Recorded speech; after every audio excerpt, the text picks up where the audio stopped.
Boa noite. Aqui quem vos fala é Dr. Beco, trazendo para você o seminário do Grupo 2, Grupo Mallory, em que os alunos de Programação 2, ou Matemática Discreta, fizeram um programa para conversão de autômato finito não determinístico para autômato finito determinístico. Então vamos ver o seminário. Obrigado. Olá, somos os alunos de Matemática Discreta para Automação do período de 2021.1 e iremos apresentar uma linha de raciocínio, um código sobre conversão de AFND para AFD. O que é a AFND e a AFD? A AFND é um autômato finito não determinístico que possui vários estados e possíveis estados próximos, ou seja, vários ramos para chegar no estado final. E assim a gente não sabe qual a linha que ele vai seguir, qual o caminho que ele vai seguir até chegar nesse estado. Já diferentemente do autômato finito determinístico, é um autômato que possui estados que ele pode aceitar ou ele pode rejeitar cadeias de símbolos, e assim a gente consegue saber qual é o seu destino final. E para apresentar nosso código, vou passar agora a palavra para Jefferson, que ele ficou responsável para a entrada e armazenamento das informações. Ok. Olá, tudo bem? Meu nome é Jefferson Queiroz e é um prazer enorme estar compartilhando aqui, através desse vídeo, né, um pouquinho do nosso trabalho. Vamos lá. Nessa parte, nós iremos entender mais ou menos como é que ficou a entrada dos arquivos testes, né, algumas informações essenciais. E para isso, precisamos responder apenas duas perguntas básicas. A primeira é: o que necessitava ser feito? Nessa parte, a gente precisava apenas de informações essenciais sobre o nosso autômato. Informações tais como os estados iniciais, né, o total de estados, estados finais, as letras do alfabeto e as transições, por exemplo. E como isso foi feito? De uma maneira bem básica. Utilizamos algumas strings aí, temos a fname, temos a data também, temos um ponteiro definido como file, que sua função basicamente é apontar para o endereço desse arquivo que iremos trabalhar. E utilizamos também a variável x, referente à quíntupla do nosso autômato, todas essas informações, como os estados que eu acabei de citar. Seguindo, nós temos aí o laço while. Nesse primeiro laço while, nós temos uma função getOpt, é uma função básica, ela vai ler as opções, né, de entrada ali através da linha de comando, opções simples, tais como flags. Ela irá retornar nesse valor para uma variávelzinha opt, que será lançada aí dentro do switch, que irá corresponder, né, à opção desejada ali pelo usuário. Mas, para o nosso caso, é mais importante aqui o case n.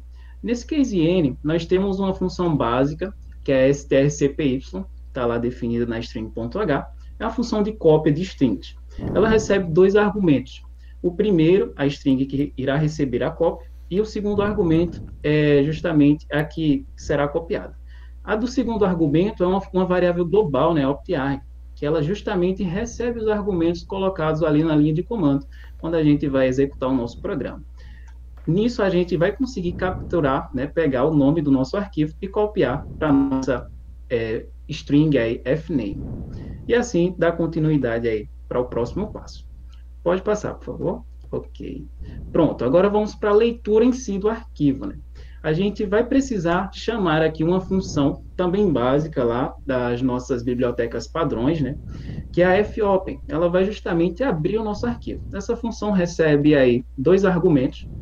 O primeiro é o nome do arquivo, e nesse caso nós estamos colocando aí a string fname, como vimos anteriormente, né? A optarg foi associada com o nome do arquivo e passado para ela, e aí está ela com o nome do arquivo. O segundo argumento da fopen é justamente o modo de leitura desse arquivo. O selecionado aí foi o modo R, né? Por essa letrinha E, que vai representar apenas a leitura de um arquivo já existente. Essa abertura de arquivo será associada àquele ponteiro inicial que foi apresentado, que é o arquivo txt. O ponteiro será associado ao nosso arquivo. E a partir de agora a gente consegue trabalhar e acessar os dados desse arquivo. Primeiramente, vamos verificar através dessa estrutura de desvio condicional se esse arquivo é válido. Caso ele seja, irá passar tranquilamente. E caso ele seja nulo, apresentará, né, uma mensagem de erro e chamaremos a função exit e irá sair aí do nosso programa por causa de uma falha na leitura do arquivo. E para finalizar o último passo, e mais importante, né, temos uma estrutura aí com laço while. Dentro desse laço while, o critério de parada dele é outra função básica das bibliotecas padrões, que é a FEOF, no caso representa end of file, né, que é o final do arquivo. Toda vez que chega no final do arquivo, essa função retorna um valor diferente de zero. E então, basicamente está da seguinte forma, né, enquanto não chegar no final do arquivo, ele vai continuar dando laço. Seguimos dentro desse laço, uma estrutura condicional que irá pegar a linha de cada uma das linhas, né, do nosso arquivo, que é a função fget, irá passar os dados dessa string, dessa linha, para outra string que a gente tinha colocado lá no começo, que é a data.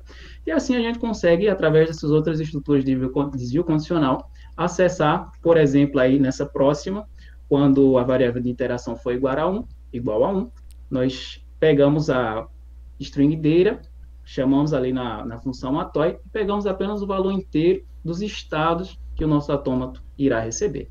E assim sucessivamente, até finalizar, ele vai estar sempre aí aumentando a variável de interação, até ler o final do arquivo. E por último, temos o fechamento aí do arquivo, né, com essa funçãozinha fclose. Basicamente isso. Vamos passar aí agora os próximos passos, já que nosso arquivo já recebeu todos os dados fundamentais. Obrigado. Meu nome é Fernando e eu vou falar um pouco sobre a função finais, que serve para a gente conseguir ler e armazenar todos os estados finais da FND, que podem ser um ou mais de um, enfim, podem ser quantos forem. Nessa função, a gente vai receber o data, que é usado lá na função de entrada para poder armazenar o que está sendo lido no arquivo, e a lista que vai ser exatamente a lista de finais, que a gente vai querer preencher ela. Para isso, a gente vai preencher um vetor, um atoy, para poder ler os estados finais, preencher esse vetor com todos os estados finais que a gente tem. E ali a gente vai jogar ele num laço e vai usar uma função simples de preencher listas, de adicionar um elemento em uma lista, para poder preencher toda a lista dos finais e poder ter armazenado esses dados. Enfim, agora eu vou passar a palavra para Matheus. Obrigado, meu nome é Matheus e eu vou falar um pouco sobre a função transição, e ela foi uma das primeiras funções que nós pensamos em fazer, pois ela ainda está trabalhando com essa entrada do arquivo. Ela está presente na estrutura que o Jefferson falou e apresentou, onde ela vai reconhecer as entradas a partir da linha 9, como as transições de um estado para o outro. E ela vai receber a string data e vai a separar em strings, a separando pelo espaço e a dividindo em um estado inicial, que é a primeira coisa que ela recebe, por isso o i igual a 0, e o estado de transição é o alfabeto, né? E depois o estado final da transição. E aí ela vai sair desse laço e vai criar uma lista encadeada que vai receber todos esses valores que ela já separou da string que ela recebeu. E essa lista encadeada que vai receber os valores os estados iniciais de todas as linhas, os seus alfabetos e os seus estados finais. E essa lista vai ser usada nas próximas funções para, por exemplo, criar alguns conjuntos de estados finais, de estados iniciais, e assim dar prosseguimento ao programa. Olá, pessoal. Me chamo Dharma e, dando andamento à apresentação do trabalho, eu irei falar de uma função de tamanha importância para o nosso programa. Essa função é a criaestados. Então, o que é essa função? O que ela faz? Essa função ela é responsável por criar o conjunto de cada estado, a partir do conjunto de transição.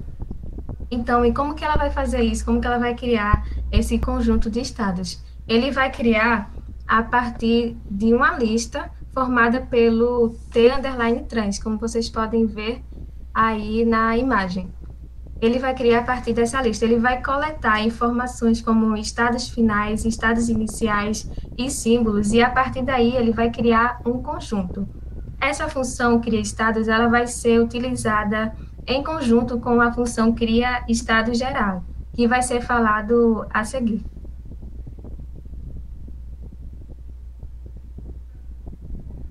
Olá, me chamo Heloísa e eu fiquei responsável pela função cria estados gerais. Aí no slide temos um trecho do código e essa função ela é responsável por observar se o conjunto que a função cria estado gerou tem ou não transição vazia. Ela funciona da seguinte forma: ela é chamada na função cria estado e recebe a cabeça do conjunto, o estado final e inicial e um valor de PV, que enquanto o PV for zero, quer dizer que não possui transição vazia. Por outro lado, enquanto o PV for igual a 1, ele vai ficar repetindo todo o processo para analisar se os conjuntos da lista possuem transição vazia ou não. Agora eu passo a palavra para Arthur. Boa tarde, meu nome é Arthur. Eu vou falar um pouco sobre a minha contribuição no código com a função adicionar elementos. Essa função ela recebe dois parâmetros. O primeiro é um ponteiro para um ponteiro chamado origem do tipo struct conjunto. E o segundo é um int struct final, que é exatamente o elemento que queremos adicionar. Bem, nós criamos três variáveis aqui, três ponteiros do tipo struct lista. A primeira, que é chamada de cabeça, ela vai receber o valor da origem em conjunto, que a origem ela tem dentro da struct dela uma variável chamada conjunto. A segunda e a terceira, elas são variáveis auxiliares, apenas feitas para percorrer no laço.